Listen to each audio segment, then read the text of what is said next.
Bismillahirrahmanirrahim. Alhamdulillahirabbil alamin wal aqibatu lil muttaqin wa la 'udwana illa 'alal zalimin. Asyhadu an la ilaha illallah wahdahu la syarikalah ilahul awwalin wal akhirin wa asyhadu anna Muhammadan abduhu wa rasuluhu wa khatamun nabiyyin sallallahu alaihi wa ala alihi wa ashabihi ajma'in amma ba'd. Ikhwani fi din rahimani wa rahimakumullah. Alhamdulillah pada pagi hari ini kita kembali melanjutkan kajian rutin kita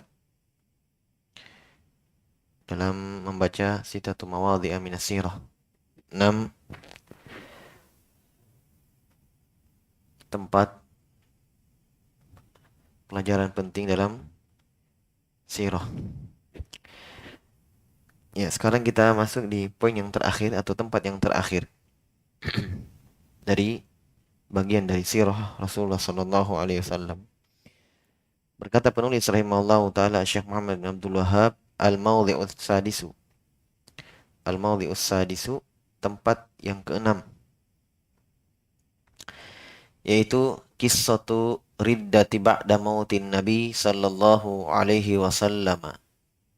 Faman sami'aha la yabqa fi qalbihi mithqalu dzarratin min syubhati syayatin alladzina yusammuna al-ulama.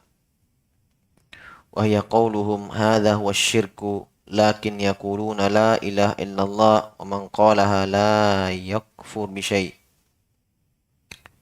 Baik.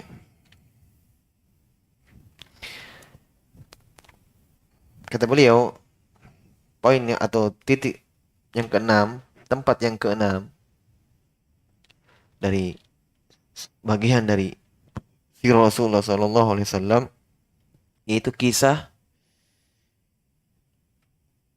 orang-orang yang murtad. Kisah orang-orang yang murtad setelah Nabi meninggal.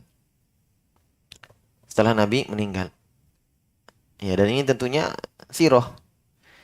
Ya, dan sudah kita sebutkan pengertian sirah bahwa sirah itu kalau dikatakan sirah Nabi sallallahu alaihi wasallam disebutkan oleh para ulama, ya, kisah hidup beliau semenjak lahirnya sampai meninggalnya, dan masuk di dalamnya adalah kisah orang-orang yang berada di sekitar beliau dari para sahabat. Jelas ya? Nah, termasuk sirah juga, ya. Ketika Nabi sudah meninggal, apa yang terjadi di kalangan para sahabat itu juga sirah. Nah, ini satu tempat beliau ambil di sini. Ya, beliau pilih ini karena di dalamnya terdapat pelajaran, terdapat syubhat. Nah, ini beliau jelaskan. Jadi kata beliau, tempat yang keenam yaitu kisah kemurtadan, riddah. Kemurtadan, dan tentunya ketika Nabi meninggal banyak yang murtad. Ya, banyak yang murtad karena tidak mampu menahan. Ada yang sebagiannya memang, ya, tidak kuat ketika masuk Islam.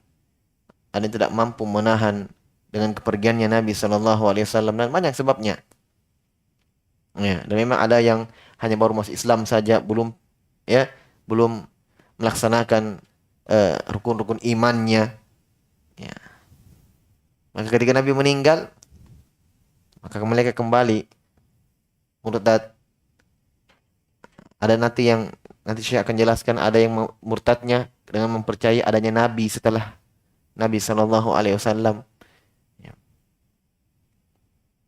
Jelas ya?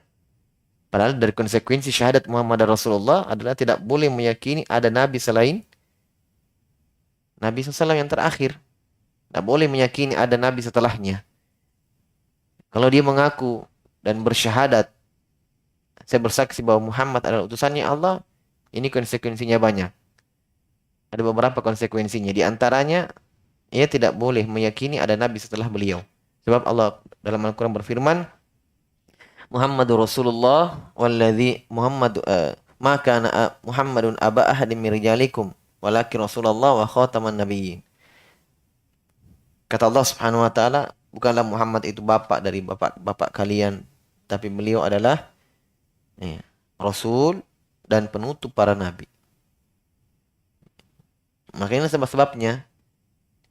Nah ini ada beberapa pelajaran di situ ketika banyak orang yang murtad.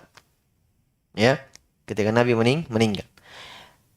Faman sami'aha la yabqa fi qalbihi misqalu dzarratin min syubhati syayatin. Perhatikan baik-baik, ini di antara pelajarannya. Siapa yang mendengarkan kisahnya, tentunya mendengarkan dan memahaminya.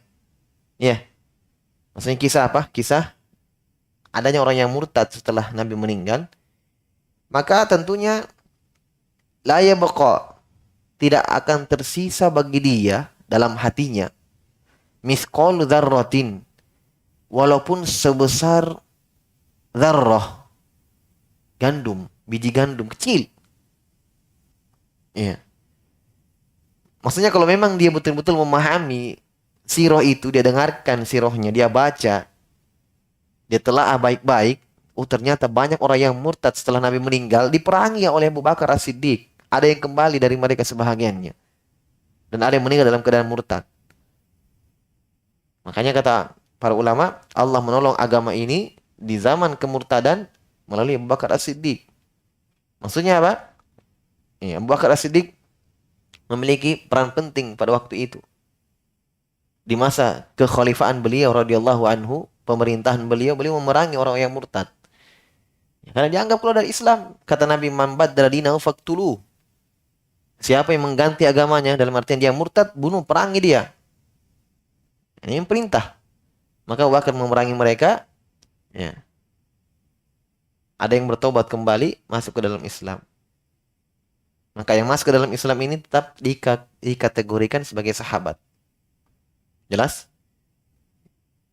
Walaupun pernah murtad dan melihat Nabi SAW beriman, kemudian Nabi meninggal, dia murtad, kembali ke dalam Islam dan meninggal di atas keislaman, termasuk sahabat.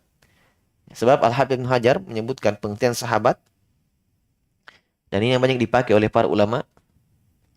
Sahabat itu adalah man laqiyan nabiyya mu'minan bihi wa mata 'alal Islam walau takhallalat riddah.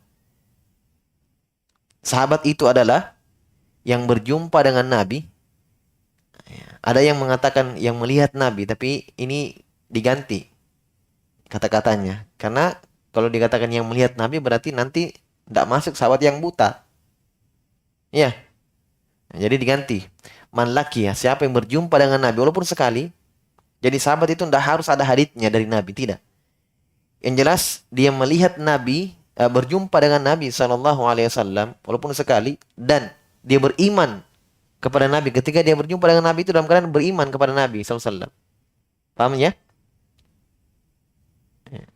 Berarti yang melihat Nabi di zaman Nabi, berjumpa dengan Nabi, tapi ketika melihat Nabi SAW masih musyrik, nanti Nabi meninggal, baru dia masuk Islam, ini bukan sahabat. Paham maksudnya?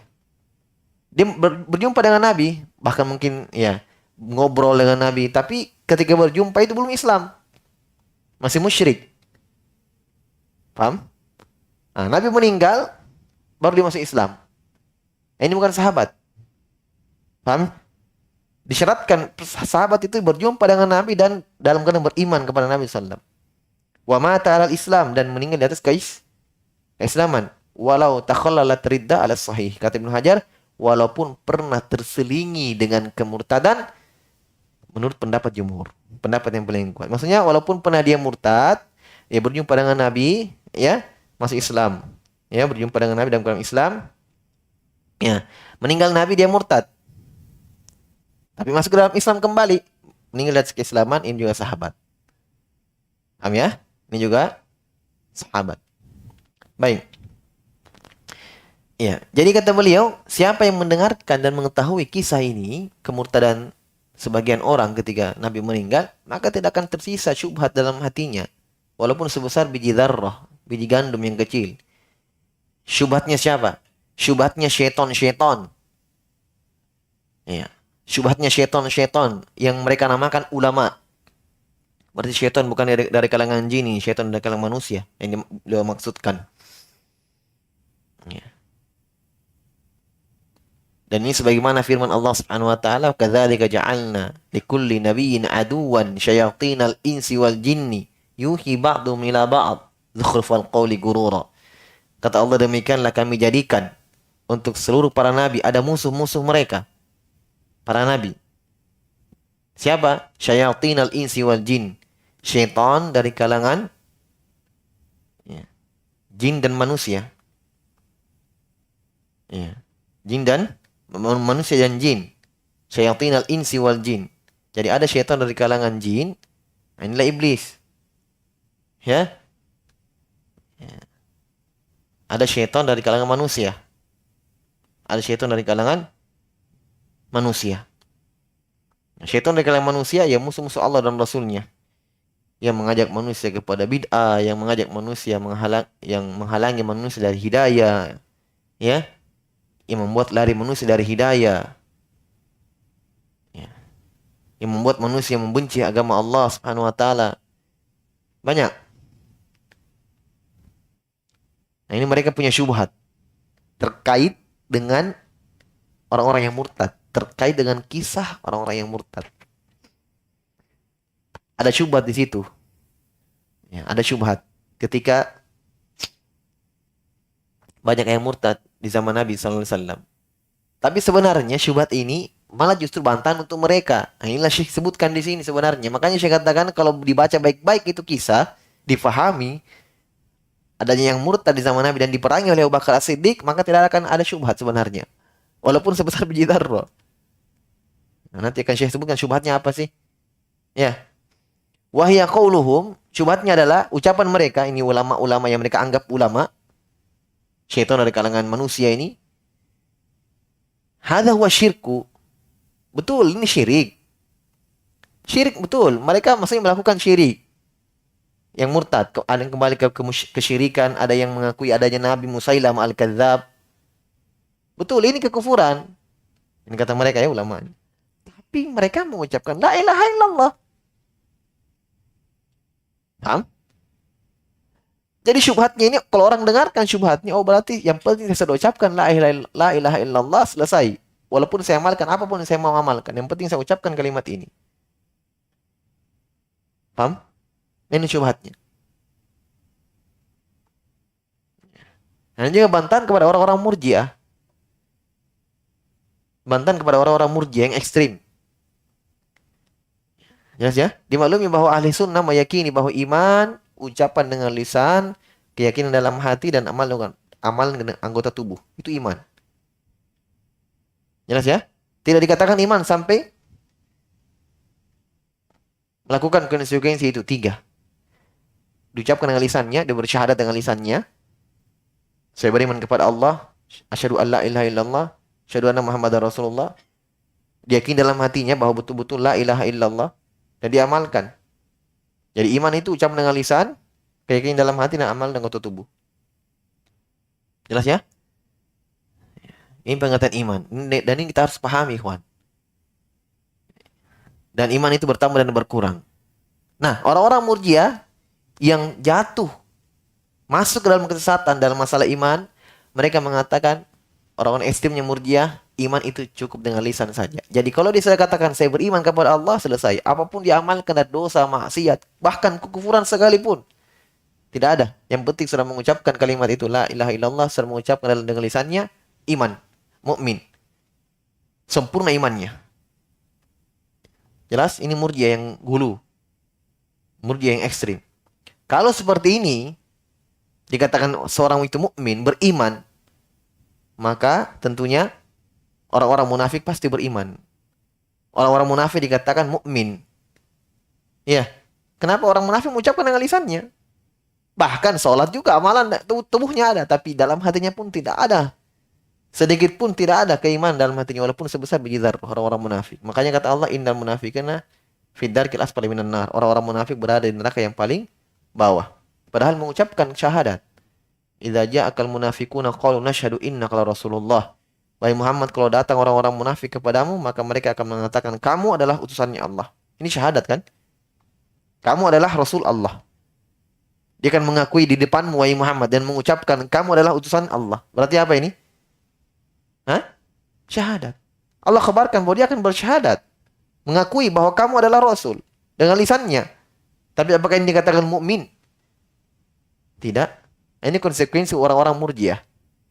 Konsekuensi ucapannya orang-orang Murji'ah. Kalau dikatakan mukmin cukup dengan lisan saja. Ada lagi orang-orang Murji'ah yang ekstrimnya. Ini orang-orang Jahmiyah. Mengatakan iman cukup dalam hati. Walaupun tidak diucapkan.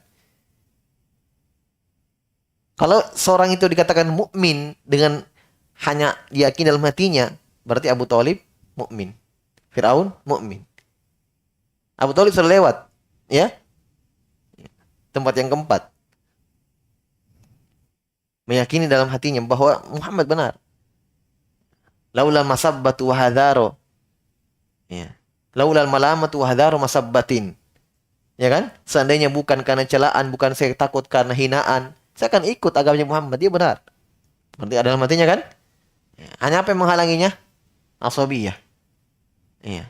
Kesukuan. Firaun juga seperti itu, meyakini dalam hatinya bahwa Musa benar. Tapi apakah itu semua dikatakan mereka mukmin dengan itu? Ya, ini yang tidak betul-betul hidayah di tangan Allah Subhanahu wa taala. Kok sampai Murji'ah meyakini seperti itu? Jelas ya? Ah, ternyata ada syubhat juga di sini. Hanya Syekh bantahnya di sini, bantahannya beliau bawakan kisah kemurtadan. Paham ya? Ya. Dan mungkin wallahu alam syubhat ini Syekh dapatkan di zaman beliau. Ada orang yang berpendapat seperti itu. Maksudnya tidak mengkafirkan, ya tidak menganggap kesyirikan orang-orang yang datang di kuburan. Tidak apa-apa, yang penting kan dia la ilaha illallah selesai. Walaupun dia bertawaf di kuburan, berdoa kepada kepada penghuni kubur. Ya. Ini ada di zaman Syekh rahimahullah, makanya dibantah di sini. Dikatakan ada syubhat. Ah, bantahannya dengan orang yang murtad. Kenapa yang murtad? Iya, karena yang murtad itu diperangi oleh Abu Bakar dan sudah mengucapkan apa? Hah? Sudah mengucapkan la ilaha illallah. Kalau memang itu tidak mengapa, dalam artian perbuatan mereka itu yang mereka yakini adanya Nabi setelah Nabi SAW ada yang kembali ke kesyirikannya. Seandainya tidak membahayakan iman mereka, tidak membahayakan ucapan la ilaha illallah, kenapa diperangi oleh Abu Bakar As-Siddiq? Coba. Berarti itu membahayakan imannya, menghancurkan imannya. Makanya diperangi. Tidak mungkin diperangi kalau dia saudara kita dalam iman. Sebagaimana kisah yang kelima. Qatalna ikhwanana. Kami bunuh saudara-saudara kami. Kalau ini ya. Tapi ini diperangi oleh Abu Bakar. Nyata-nyata diperangi. Ini saja mereka yang tidak sengaja panas saudaranya. Dia mengatakan apa? Kami bunuh saudara-saudara kami. Padahal tidak sengaja loh. Ini Abu Bakar memang sengaja. Dan mungkin Abu Bakar sendiri, sahabat-sahabat yang hidup pada waktu itu, memerangi orang-orang murtad. Jelas ya? Ya. Berarti ucapan mereka, keyakinan mereka, itu membahayakan. Menghancurkan iman mereka. Menghancurkan keislaman mereka. Menghancurkan la ilaha illallah mereka. Sebagaimana syubhat yang mereka katakan. Jelas ya? Wahya qauluhum, ucapan mereka, iya betul ini syirik. Ya, syirik. Tapi tapi yaquluna la ilaha illallah. Mereka sudah mengatakan la ilaha illallah. Wa man qalaha, ini. Ini buah dari keyakinan mereka itu. Syubhatnya ulama-ulama yang mereka anggap ulama ini, ulama ya, ulama jelek. Kalau sudah seperti itu, ya. Kalau mereka sudah mengatakan la ilaha illallah, nah, sudah lahirlah hasilnya. Apa itu? Wa man qalaha. Siapa yang sudah mengucapkan kalimat la ilaha illallah, la yakfur bi syai'. Tidak akan kafir sedikit pun. Subhanallah. Ya. Jelas ya? Ya. Kalau seperti ini orang beragama, cukup dengan itu saja bahaya Murji'ah. Ini Murji'ah ini bahaya. Akan banyak orang ternyata dalam kemaksiatan, dosa. Yang penting kan sudah la ilaha illallah, selesai. Ya.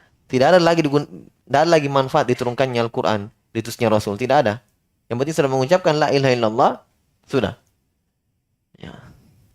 Orang akan bergampangan dalam dosa, maksiat, bahkan kekufuran pun mereka lakukan tidak mengapa. Ini bahaya. Tidak ada lagi hikmah diwajibkannya jihad melawan orang kafir. Tidak ada lagi. Banyak syariat-syariat yang tertolak. Banyak syariat-syariat yang tertolak ketika ya, seperti ini orang beragama. Ketika sudah mengucapkan la ilaha illallah maka aman. Ya. Tidak bisa keluar lagi dari lingkup Islaman. Sementara kata Nabi, ijtanibu sab'al mubiqat, jauhilah 7 yang menghancurkan. 7 yang menghancurkan. Menghancurkan apa? Menghancurkan keislaman, menghancurkan seorang. Yang pertama apa? Asyirku billah. Menghancurkan pelakunya. Asyirku billah. Yang pertama asyirku billah. Syirik kepada Allah Subhanahu wa taala, berbuat kesyirikan. Dalam Al-Qur'an, innahu may yusyrik billah faqad harramallahu 'alaihi al-jannah wa ma'wahu an-nar wa ma lidh-dhalimin min ansar. Siapa yang berbuat kesyirikan kepada Allah Subhanahu wa taala, Allah haramkan baginya surga dan tempatnya dalam neraka. Wa ma lidh-dhalimin min ansar. Tidak ada penolong bagi orang-orang yang zalim. Apa gunanya semua itu ayat-ayat seperti itu? Ini kalau orang sudah mengucapkan ini, konsekuensinya ucapan mereka sudah. Tidak lagi dosa kesyirikan. Tidak lagi manfaat ayat-ayat tentang bahaya kesyirikan. Hadis-hadis tentang bahayanya kesyirikan. Tidak ada lagi. Yang penting sudah la ilaha illallah. Jelas ya? Wa'a'adhamu min dhalika. Wa'a'adhamu min dhalika. Wa akbar. Tasrihuhum bi annal bawadiya laysa ma'ahum minal islami sya'ratan. Walakin yaquluna la ilaha illallah. Syubhat kedua dan syubhat yang paling bahaya. Syubhat yang paling bahaya. Kata beliau lebih, kalau syubhat yang tadi yang penting sudah mengucapkan la ilaha illallah mungkin ya alhamdulillah, ini syubhat ya seperti sarang laba-laba. Iya. Ya kan? Tapi ini kata beliau ini yang lebih dahsyat lagi syubhatnya. Apa syubhatnya? Tasrihuhum, mereka jelaskan, mereka ucapkan terang-terangan bahwa annal bawadia, orang-orang Arab Badui. Orang-orang Arab Badui. Tahu ya Badui? Iya. Orang-orang Badui yang tidak seperti keimanan para sahabat yang mereka ya hanya mengucapkan la ilaha illallah, belum masuk ke dalam ruang lingkup iman. Dimaklumi bahwa di dalam agama Islam, sebagaimana dalam hadits Jibril, ketika Jibril bertanya kepada Nabi SAW, akhbirni anil Islam, ya kan? Akhbirni anil iman, akhbirni anil ihsan. Itu 3 derajat tingkatan dalam agama secara umum. Islam, iman, dan ihsan. Paham? Kenapa berurut? Iya, karena Jibril bertanya berurut. Islam, iman, dan ihsan. Kalau orang sudah berislam, belum tentu dia masuk dalam ruang lingkup iman. Paham? Tapi kalau dia sudah dikatakan iman, mukmin, maka pasti Islam. Paham? Tingkatan yang ketiga, ihsan. Berarti kalau orang sudah ihsan, sampai ke derajat ihsan, pasti dia mukmin, pasti dia muslim. Paham? Nabi ditanya apa itu Islam? Nabi sebutkan apa? Jawabannya, rukun Islam. Ketika Nabi ditanya oleh Jibril tentang iman, akhbirni anil iman, apa itu iman wahai Muhammad? Apa yang Nabi jawab? Rukun iman. Iman kepada Allah, malaikatnya, rasulnya, kitab-kitabnya. Iman kepada hari kiamat, iman kepada takdir. Ketika Nabi ditanya tentang ihsan, apa itu ihsan? Nabi mengatakan apa? Engkau beribadah kepada Allah seakan-akan engkau melihat Allah. Wa in lam takun tarahu fa innahu yarak. Kalau kamu tidak melihat Allah, Allah melihat. Berarti kalau tingkatan sudah seperti ini, tingkatan seorang beribadah, pasti mukmin, pasti, ya, pasti muslim, ya kan? Terlebih karena dia sudah beribadah kepada Allah, Allah diperhatikan oleh Allah, dilihat, dia merasa diawasi oleh Allah, pasti takut, pasti mukmin itu, beriman, pasti muslim, paham ya? Nah, kata mereka, orang-orang Arab Badui masuk Islam, tapi tidak ada syariat yang dilakukan. Paham ya maksudnya? Syubhatnya ngeri. Orang-orang Arab Badui dalam Al-Quran, qalatil a'rabu amanna. Orang-orang Arab mengatakan kepada Muhammad, amanna. Kami beriman. Ya. Kul, kata Allah, katakan kepada mereka, lam tu'minu, kalian itu belum beriman. Walakin qulu aslamna, tapi ucapkanlah kami berislam. Ini dalilnya yang saya katakan tadi bahwa iman belum tentu Islam. Mukmin belum tentu muslim. Tapi mukmin pasti muslim. Dalilnya itu ayat Al-Qur'an. Orang Arab mengucapkan syahadat, ya. Sudah masuk Islam, mengucapkan syahadat, dia datang kepada Nabi, dia katakan amanna, kami sudah beriman. Allah memberitakan kepada nabinya, katakan kepada mereka bahwa kalian belum beriman, baru berislam. Berarti apakah sama mukmin dengan muslim dalam hal ini? Sama atau tidak? Dalam ayat yang antum pahami. Hah? Ketika Allah katakan kepada mereka, wahai Muhammad, ya, kalian belum beriman, tapi baru Islam, baru muslim kalian. Berarti mukmin belum tentu apa? Muslim belum tentu mukmin, kan begitu? Allah yang katakan dalam Al-Qur'an. Sementara mereka sudah berislam loh. Sudah mengucapkan syahadat. Tapi mereka katakan, kami sudah beriman. Kata Allah, katakan kalian belum beriman, baru muslim. Nah, subhanallah, kok ini bisa dijadikan syubhat untuk meninggalkan syariat? Yang penting kita sudah Islam, ucapkan kalimat itu sudah, walaupun kita datangi kuburan, apa semua maksiat, tak ada masalah. Karena orang Arab Badui seperti itu, tidak ada syariat yang dilakukan, itu Islam. Paham ya syubhatnya? Ya. Baik. Sampai mereka mengatakan, perhatikan ucapan mereka, mereka terangkan dengan terang-terangan bahwa orang-orang Badui tidak ada sama sekali mereka rambut keislaman satu helai pun. Paham? Maksudnya tidak ada syariat yang dilakukan. Kecuali satu, la ilaha illallah saja. Itu maksudnya. Sampai dibahasakan rambut keislaman. Maksudnya, ya, tidak ada sahilai pun. Kecuali la ilaha illallah. Wahum bihadihil lafzati ahlul Islam. Syubhatnya ini syaitan dari kalangan manusia, kata mereka. Dan mereka dengan ucapan la ilaha illallah. Apa? Hah? Ucapan la ilaha illallah. Ahlul Islam. Ya. Mereka adalah orang yang Islam. Ya. Kira-kira kita berpikir, kira-kira seperti ini, berislam seorang, aman tidak dia dari kekufuran? Aman dia tidak dari keluarnya dari Islam? Jelas tidak aman, ikhwan. Makanya ketika Nabi meninggal, yang paling banyak masuk keluar, yang paling banyak murtad orang-orang Badui. Kenapa? Karena baru segitu, imannya belum ada, masih kecil, baru syahadat, dia belum tahu tentang bagaimana syariat-syariat yang lain. Nabi meninggal sudah selesai.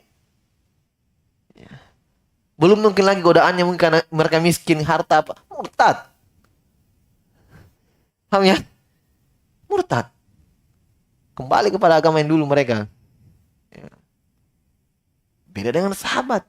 Karena memang orang Arab Badui tidak hidup bersama Nabi. Mereka di bawah gunung sana tinggal. Belakang gunung. Beda dengan sahabat masih Islam. Fa'asan islamuhum. Sahabat masih Islam, memperindah Islamnya. Mempercantik Islamnya. Kan begitu. Ambil ilmu bersama Nabi. Mengambil hadis. Membesarkan imannya. Makanya ketika Nabi murtad, tetap kokoh mereka. Beda dengan orang-orang Badui. Orang-orang Badui baru mengucapkan syahadat. Ya. Apalagi tinggal yang jauh. Tapi ketika sedang mereka mengucapkan kalimat itu, tidak diperangi lagi. Kenapa? Karena ini yang mengislamkan seorang. La ilaha illallah. Tidak boleh perangi. Maksudnya? Tidak boleh diperangi. Ya. Saya mengucapkan kalimat la ilaha illallah. Usama bin Zaid ketika berperang, Nabi merah mukanya,